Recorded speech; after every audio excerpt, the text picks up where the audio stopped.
زما عزتمندو حاضرینو خویندو ما د سورې رعد یو دوه آیتونه تلاوت کړل او دا حدیث د رسول الله صلی الله علیه وسلم نه یو حدیث ما ستاسو وړاندې عرض کړو. حقیقت دا دی چې قرآن کریم د الله رب العزت ډېر زیات عزتمن کتاب دی. د دنیا په کتابونو خود معزز او اوچت کتاب دی، بلکې چې د اسمان نه الله کم نور آسماني کتابونه نازل کړي دي نو هغې ټولو کې معزز مقام د قرآن کریم دی. د قرآن کریم د نزول سره مخکې ټول کتابونه منسوخ شول. د جناب رسول الله صلی الله علیه وسلم د راتلو سره د مخکینو انبیا کرامو نبوت او د هغې هغه مشن منسوخ شو. امت د رسول الله صلی الله علیه وسلم د دوی د هدایت لپاره الله قرآن کریم راولېږلو. یهود او نصارا به صرف خپل پیغمبران منل او بل پیغمبر به نه منو. مؤمنان به ټول پیغمبران مني، لکه قرآن کې الله فرمایي لا نفرق بین احد من رسوله، موږ جداوالی نه راولو په منځ د یو تن د انبیا د الله کې. په منلو کې ټول منو چې دا د الله پیغمبران دي، خو لیکن عمل په شریعت د جناب رسول الله صلی الله علیه وسلم کو. که چېرته په یو مقام کې یو ځای کې په مخکینو شریعتونو کې یو کار جایز او په شریعت د محمد مصطفی صلی الله علیه وسلم کې هغه ناجایز وي نو بیا به هغه کار نه کوو. نو قرآن کریم په تمام کتابونو کې عظیم الشان کتاب و چې د نزول سره الله مخکې کتابونه منسوخ کړل. رسول الله صلی الله علیه وسلم فرمایي چې الله رب العزت د ځمکې او د اسمان د پیدا کول نظر کاله مخکې سورة طه او سورة یاسین ولوستل چې د الله کلام وي الله په خپله ولولي نو څومره خوند به کوي. نو چې هغه وخت ملایکو واورېدو نو ملایکو وویل طوبی لامة ینزل هذا علیها، خوشحالي ده د هغې امت دپاره چې په کوم امت به دا قرآن کریم راځي. وطوبی لاجوف تحمل هذا، او خوشحالي ده د هغې سنو دپاره کومې سنو کې چې قرآن کریم اوچت کړو. کومې سنو چې قرآن کریم له ځای ورکړو هغه سنې ډېرې د خیر او برکت والا دي. بیا ملایکې وایي وطوبی لالسنة تتکلم بهذا، او خوشحالي ده د هغه ژبو لره چې کومې ژبې د الله کتاب باندې چلیږي. د نبی صلی الله علیه وسلم ټول امت غوره دی، خو لیکن هغه خلک ډېر زیات غوره دي چې چا د قرآن کریم سره تعلق دی، چې چا سینه کې قرآن کریم پروت دی، د هغه انسان لوی مقام دی. جب هغه هم چلیږي، څوک غیبت کوي څوک کنځلې کوي، خو هغه ژبه زیات مبارک دي چې چا په ژبه د الله کتاب جاری دی. رسول الله صلی الله علیه وسلم یو صحابي ته نصیحت کوي چې همیشه د ستا ژبه د الله په ذکر باندې لنده وي، یعنی هر وخت په خپله ژبه د الله ذکر کوه. نو قرآن کریم ډېر عزتمن کتاب دی، خو لیکن موږ ته د قدر معلوم نه دی. حالانکه کله چې یو کپړه د قرآن کریم سره لګېدلې ده هغه کپړه مبارکه شوې، کله یو تخته د قرآن کریم سره لګېدلې ده هغه تخته مبارکه شوې ده. نو چې د کوم انسان تعلق د قرآن کریم سره د هغه انسان هم عزتمند دی. رسول الله صلی الله علیه وسلم فرمایي من قرأ القرآن وعمل بما فيه البس والده تاجا یوم القیامه ضوء احسن من ضوء الشمس في بيوت الدنيا لو كانت فيكم فما ظنكم بالذي عمل بهذا. چا چې قرآن کریم ولوستو او بیا په هغې باندې عمل وکړو د دغې لوستونکي مور پلار ته به یو تاج په سر کړی شي چې د هغې تاج رڼا به د نور د رڼا نه زیاته وي ښایسته وي. نبي صلی الله علیه وسلم فرمایي څه خیال د ستاسو په هغه سړي باندې چې خپل قرآن کریم باندې عمل کړی دی چې دغه به کم مقام وي. دغرنګه بل ځای کې رسول الله صلی الله علیه وسلم فرمایي من قرأ حرفا من کتاب الله فله به حسنة والحسنة بعشر أمثالها لا أقول ألف لام ميم حرف ولكن ألف حرف ولام حرف وميم حرف. رسول الله صلی الله علیه وسلم فرمایي چا چې د الله د کتاب یو حرف ولوستو دغه دپاره د دې حرف بدله کې یو نیکي ده او د یوې نیکي بدله به لسو نیکو ورکولی شي. بیا نبي صلی الله علیه وسلم فرمایي زه دا نه ویم چې الف لام میم ټول یو حرف دی، الف جدا حرف دی، لام جدا حرف دی، میم جدا حرف دی. نو صرف په یو الف لام میم باندې تا ته 30 نیکۍ ملاویږي. نو چې کله یو سړی د الله کتاب لولي یو رکوع تلاوت دې وکړو نو بې حسابه نیکۍ ته یې وګټلې. خو افسوس دا دی چې د قیمت نه موږ څه خبر یو. د ګپ شپ دپاره وخت شته لیکن د الله د کتاب دپاره وخت نشته. دارنګه الله رب العزت قرآن کریم کې فرمایي وان هذا صراطي مستقیما فاتبعوه ولا تتبعوا السبل فتفرق بكم عن سبیله. یقینا دا قرآن کریم زمانه غلاره دا پس د قرآن تابعداري وکړي. قرآن کریم چې دا نه دی ویلې چې که چېرې ستا په طبیعت یو خبره برابره نه ده نو خیر بیا د قرآن کریم مه منه، بلکې الله رب العزت فرمایي فتبعوه د قرآن کریم پسې روان شي. که قرآن دې پرېښودو او نور لارو باندې روان شي نو الله رب العزت فرمایي ولا تتبعوا السبل فتفرق بكم عن سبیله. د قرآن کریم نه ما سوا د نور لارو تابعداري مه کوئ، ګین د الله د لارې نه وواړئ. او چې کله د سمې لارې نه واوړېدئ نو بیا مقصود ته نشي رسېدی. که مقصود ته رسېدل غواړئ، جنت ته رسېدل غواړئ، د الله رضا ته ځان رسول غواړئ نو قرآن کریم پسې روان شه.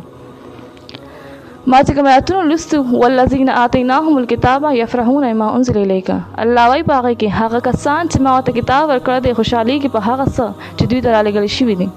شان د مؤمن به دا وي چې دی به د الله کتاب باندې خوشحالېږي، او د کافر صفت دا دی چې هغه د الله د کتاب ویلو په وخت کې تنګېږي. قرآن کریم هر یو خبره واضحه کړې ده. الله رب العزت فرمایي واذا تتلى عليهم آیاتنا بینات تعرف فی وجوه الذین کفروا المنکر. کله چې لوستی شي په دوی باندې زموږ آیاتونه واضحه پیژنې به ته په مخونو د هغه کسانو کې چې کفر یې کړی دی تریووالی. الله وایي کله چې زما کتاب بیانې کړي د کافر تندې به تروي وي. دغه رنګ د منافقانو صفت الله په قرآن کریم کې بیانوي. او کصیب من السماء فیه ظلمات ورعد وبرق. الله وایي منافق باندې الله کتاب داسې بدلږي لکه څنګه چې یو سړی باران کې روان دی او دا پړک پړک دا حالات بدلږي. داسې منافق باندې د قرآن کریم आवाज بدلږي او څنګه چې ګړز سره غوږونه کې ګوتې ورکوي داسې منافق د قرآن کریم د لوستو په وخت کې غوږونه کې ګوتې ورکوي ځکه د قرآن کریم आवाज بدلږي. دغه شان الله د مسلمانانو صفت هم په قرآن کې ذکر کړي. فرمایي انما المؤمنون الذين اذا ذكر الله وجلت قلوبهم واذا تليت عليهم آياته زادتهم ايمانا وعلى ربهم يتوکلون. یقینا مؤمنان هغه کسان دي چې لوستي شي په دوی باندې زموږ آیاتونه نو دوی د ایمان هغه اثر سوا کیږي او خپل رب باندې ځان سپاري. دا د مسلمان صفت دی چې سړی د الله کتاب باندې خوشحاليږي. ومن الاحزاب من ينكر بعضه ويقول انما امرت ان اعبد الله ولا اشرك به اليه ادعو واليه مآب. او بعض ډلو هغه څوک دي چې انکار کوي د بعض مسلو د قرآن کریم نه. علماء کرام وایي چې د کوم مسلو نه انکار کوي نو هغه مسله توحید ده.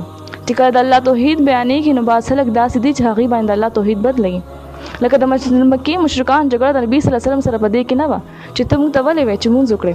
د مکې د مشرکان جګړه د نبي صلی الله علیه وسلم سره په زکات کې نه وه. جګړه د حج مسله کې نه وه. هغوی خیراتونه کول، زکاتونه ورکول، جماعتونه جوړول.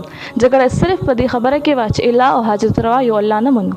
وی الله سره نور شریکانان شته چې الله هغوی له اختیارات ورکړي دي. صرف په دې خبره باندې جګړه وه.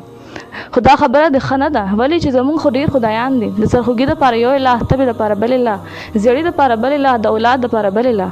هر یو شي دپاره جدا جدا الله دی او ته وایې چې دوی څه نشي کولی. قرآن کریم د مشرکانو حالات بیانوي. وإذا ذكر الله وحده اشمئزت قلوب الذين لا يؤمنون بالآخرة وإذا ذكر الذين من دونه إذا هم يستبشرون. کله چې یاد کړی شي الله یوازې نو تنګ زړونه د هغه کسانو چې ایمان نه راوړي په آخرت باندې. او کله چې یاد کړی شي هغه کسان چې بغیر د الله نه دوی را مدد کوي، بغیر د الله نه دوی را مدد کوي، ناڅاپه دوی خوشحاله کېږي.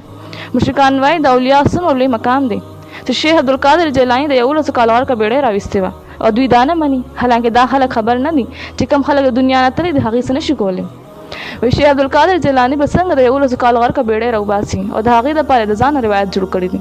کله وایي شمس تبریز بابا ملتان کې ورله خلکو اور نه ورکولو چې ځان له پرې غوښه پرې کړي پخه کړي. وایي نور ته حکم وکړو چې راښکته شه، نو نور راښکته شو، غوښه یې ځان له پخه کړه. نو زه وایم چې غوښه په نور پخېده نو هغه ورسره نه پخېدو ولې هغه د اوسپنې وسه.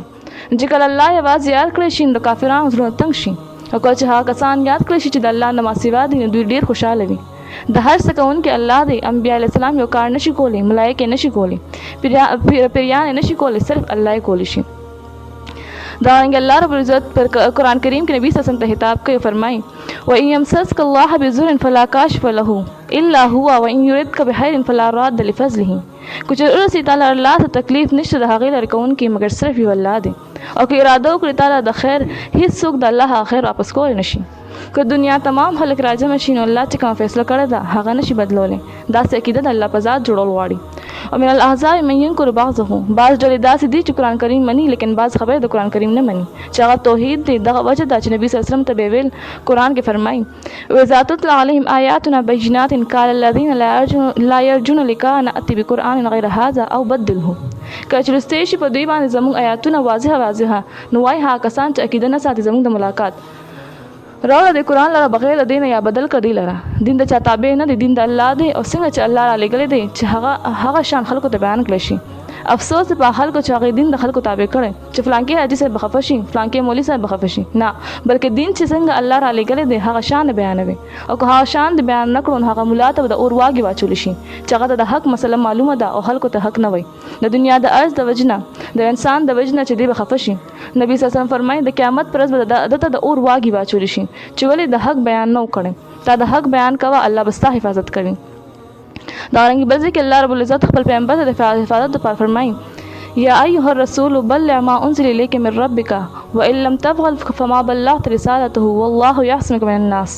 ای زما پیغمبره کوم حکم چې ما د اسمانه نازل کړی دی خبردار دا خلکو ته صحیح بیان کړه. او که تا دا کار ونه کړو نو ته د الله رسالت ونه رسولو، تا خیانت وکړو. که چېرته دا وایې چې دا خو ټول خلک مخالفت کوي او که رښتیا وایم نو خلک به مې مړه کړي.